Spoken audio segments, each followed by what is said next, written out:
Преди пиех шотове с текила към 3-4 сутринта, сега пия шотове с джинджифила към 7 сутринта. Но животът затова е интересен, защото се променя. Сега набързо ще приготвя един джинджифилов шот с куркума. Започвам. Ето го, джинджифил, куркума, имун бустер. Натискам бутона старт. По рецепта са 40 грама джинджифил и 5 грама куркума. Аз имам това, което имам и така просто ще ги сложа. Следващата съставка е черен пипер. Той е необходим, за да активира куркумата и така става една по-загряваща напитка. Около 2 щипки, мисля, че стига толкова. Мед, около 50 грама.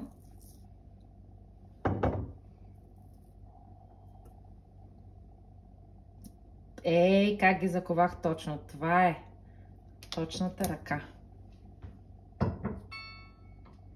И остава прясно изцеден лимонов сок по рецепта с 120 грама. Моите ще са по-малко. Нямам повече, но аз ще добавя една друга вълшебна съставка. Това е вълшебната ми вода Канген, в която има водород. И ще добавя докато станат 120. Така. Освен това ще добавя и още нещо. Това са ми любимите масла на дотера. Тя ги използвам за имунитет и много често си бъркам и мед с тях. Давам и на децата.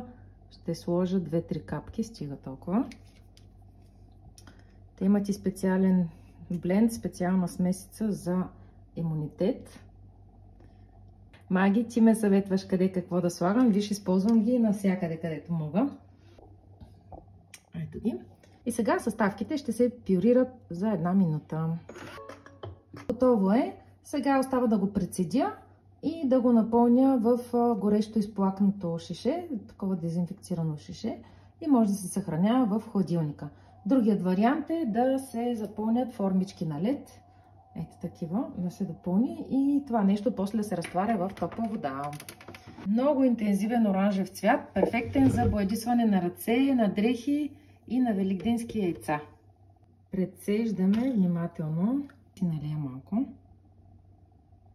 Ето ми го шота от джинджифил и куркума.